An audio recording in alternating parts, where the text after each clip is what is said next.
Well, the end result of that is that you have a lot of residue out there over the winter, and that's going to be beneficial to us.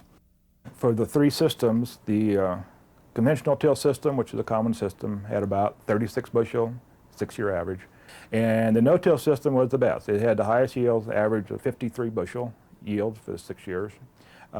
Delayed minimum till system was about 44 bushel. Well, at first glance, that would appear no-till would be the preferable management system for wheat fallow. But we had our ag economist for the Southwest region, Troy Dumbler, take a look at the economics of these systems. And one part of this is the production cost. And the production costs on no-till were the greatest.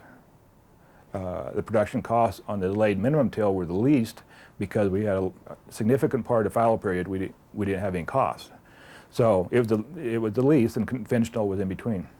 Then we put those together with our production costs to look at net return, which is probably the most interest to a lot of the farmers. Well, the conventional till system, we had $3 per acre on average. Because of the lower yields, we had very little return. It's a common system, but we had very little return.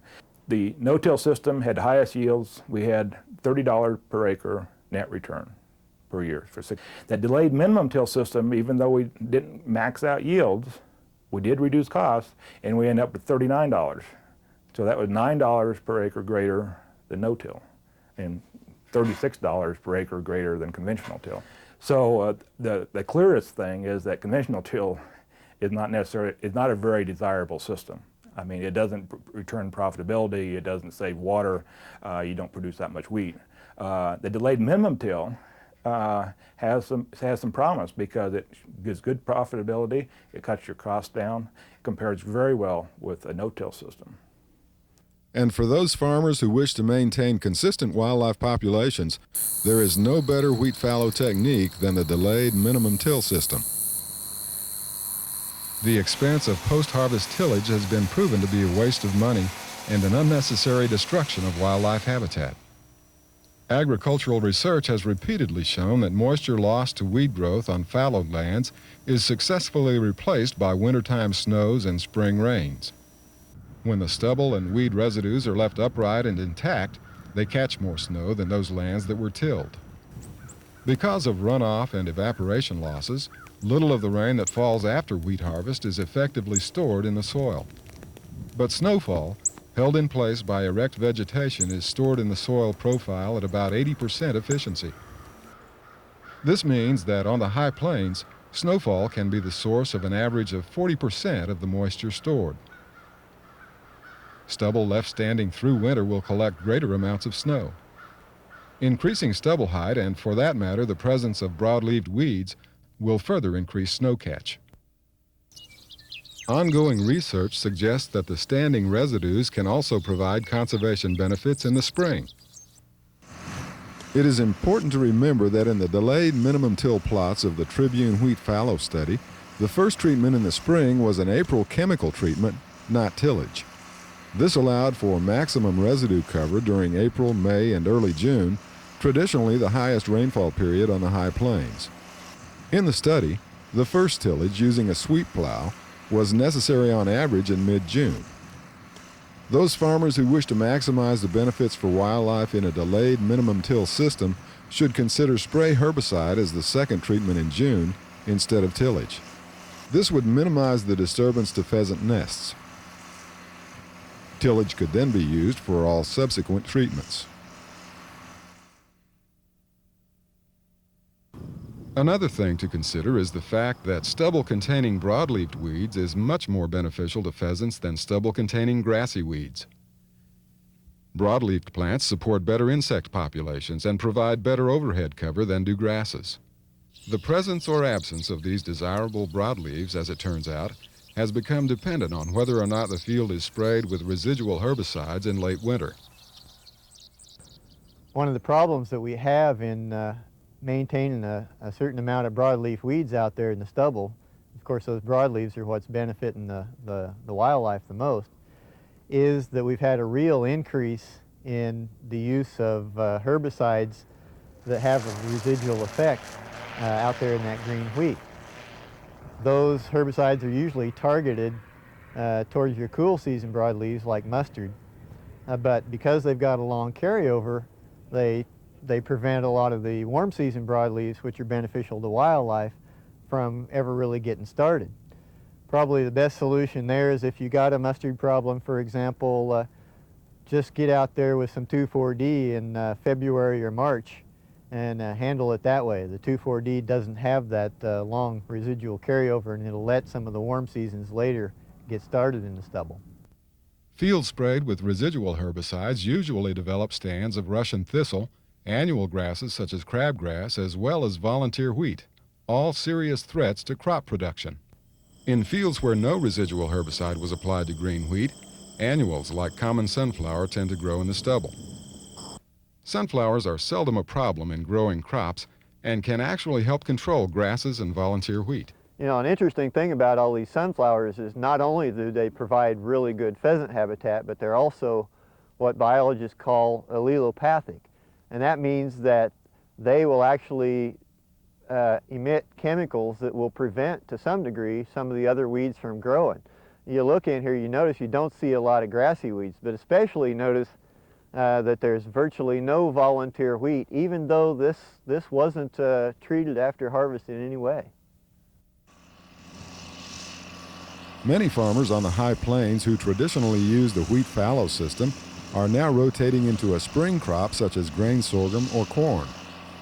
In these more intensive management systems, there is increased need to conserve soil moisture. Not surprisingly, new research at KSU's Research Center in Tribune suggests that raising your combine header to increase stubble height is an excellent way to maximize moisture storage for a spring crop. Another aspect of dryland farming and soil water savings and subsequent crop yield is how much residue you have.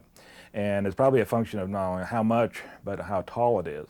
And the belief is if you have taller stubble, that you will save more water in a sense of capture, and you'll probably reduce your evaporation. So the net result is you'll have more water at planting time. Well, we had started a study here looking at stubble height effect in a wheat corn fallow rotation and the stubble height of the wheat on what it be on the following corn crop. And it's just starting, we only have 1 year's data. But by having, we had a tall stubble, and we went through and cut some stubble shorter than that. And we planted corn into the next year. And in that, we end up with about 1.5 inches more water in the tall stubble at corn planting versus the short stubble. And we end up with 19 bushel more yield in the tall stubble versus the short stubble. So again, this is just due to the stubble height and how high you have your grain platform when you go through the field. It wasn't, it was cut stubble. It was not cut high enough to lose grain. But if you lower your header, you sacrifice not only maybe efficiency in this crop, but you for combine efficiency, but you also may sacrifice yield in the following crop. Agricultural studies have shown that when good amounts of soil moisture are present after wheat harvest, the use of herbicides to control heavy weed problems may improve economic returns, but only if a row crop is being planted the next spring.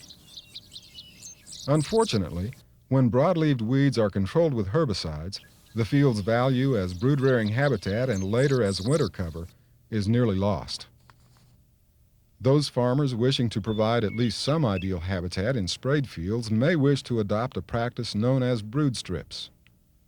A practice developed and made popular in England, these 20-foot or wider strips are situated along field margins or other edges within the field where most herbicides and all insecticides are deliberately avoided, particularly in the wheat phases of these rotations.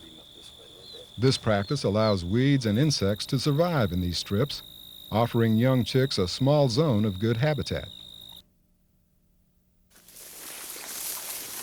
Research has shown that without brood strips, sprayed fallow fields offer little habitat for pheasants. Our research has really shown that if you use herbicide after harvest, you're going to reduce not only brood survival, but you'll probably have around 80% or more fewer pheasants out there come fall.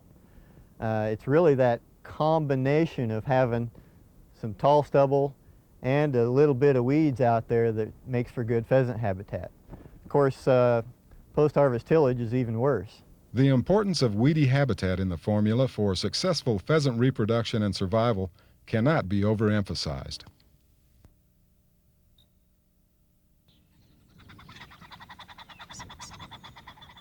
Cropping practices are the key to producing pheasants on your farm. However, there are also some permanent cover practices available through the continuous sign-up of the Conservation Reserve Program that can make big improvements to soil, moisture, and wildlife conservation. Continuous Sign-Up CRP was so named because you can sign up for these practices anytime or continuously at your USDA service center. Conservation grass strips can be seeded in straight lines perpendicular to prevailing winds, as parallel strips on the contour, on terraces, as waterways, or along streams. You can enroll as many or as few as you desire, and how they're laid out can be tailored to fit your particular farming patterns. Greg Anderson farms south of Oakley and has installed several miles of grass terraces on his farm. I really feel like I've benefited from it, from the terraces, whether it be for the wildlife and the aspect of you lose a little ground here, but I think you more than gain it back on your yield in between the terraces. The snow that you catch off these things is tremendous. I mean, when it does snow, it just drifts way out in your field a lot further, and then you got a lot more moisture for your next crop. We had Milo out here in the center. There was like, I believe it was 90 acres in the middle of this field. The south end didn't have any, no north end didn't, but the whole center of the field was Milo. Therefore, it was protected really good by the terraces, all of it. And it was a really dry year, and this field here was the highest yielding Milo of all my ground. And another odd thing about it was this was the only field that I could pasture cattle on because all the rest of it was too high in nitrate. The nitrate content on all the stalks was just way off the scale, and I couldn't pasture nothing but this. On the high plains, these grass strips not only reduce erosion, but act as mini windbreaks that keep snow from blowing off your fields and reduce evaporative moisture loss from adjacent crops. This leaves more moisture for your crops to put into growth. You need not worry about accidental chemical drift, since the recommended grasses and legumes will tolerate modest herbicide exposure. Conservation grass strips can also create a refuge for beneficial beetles and spiders that feed on crop pests such as aphids and cutworms. A few years back, we had green bug trouble in all the wheat. It was terrible. I've never seen anything like it. It was, it was green bugs. You could walk out there and you just get sticky, and the green bugs were just solid on your jeans everywhere. And I sprayed every field of wheat I had for green bugs, except this field and the field adjacent to this, which it has a grass draw with this same stuff in it running kind of through the middle of it. There was a lot of green bugs here, but they never got to the point where I needed to spray it, and there was a lot more ladybugs and a lot more of the parasitic wasps out here, and they took care of the problem for me. I didn't have to spray any of this wheat for green bugs. USDA payments for the acres in these strips, along with the crop production benefits, assure that your field profitability will improve even though a little less acreage is farmed. When seeded on terraces, grass strips will stabilize the terrace structure, saving you the inconvenience and expense of rebuilding. Seeding the right mixture of grasses and legumes in conservation grass strips, especially switchgrass and alfalfa, will assure that edge-loving species such as pheasants and quail have some beneficial cover on our intensive agriculture landscape. Because the benefits of continuous sign-up grass strips apply so broadly to soil, water, and wildlife conservation as well as crop production, USDA will accept these practices into the Conservation Reserve Program with no bidding process and without regard to the soil type or erodibility of the field. I guess it depends on how much you like wildlife on what you do, I guess. From there on, that's basically it. And as far as costing me money, I don't feel like I've lost anything off of this. If anything, I've gained from it, from the increased yield and the moisture holding capacity on my soil. By applying research-tested management practices on wheat fallow lands, or leaving brood strips unsprayed on wheat row crop fallow acres, farmers may once again see pheasant populations rebuild in western Kansas. These practices, combined with new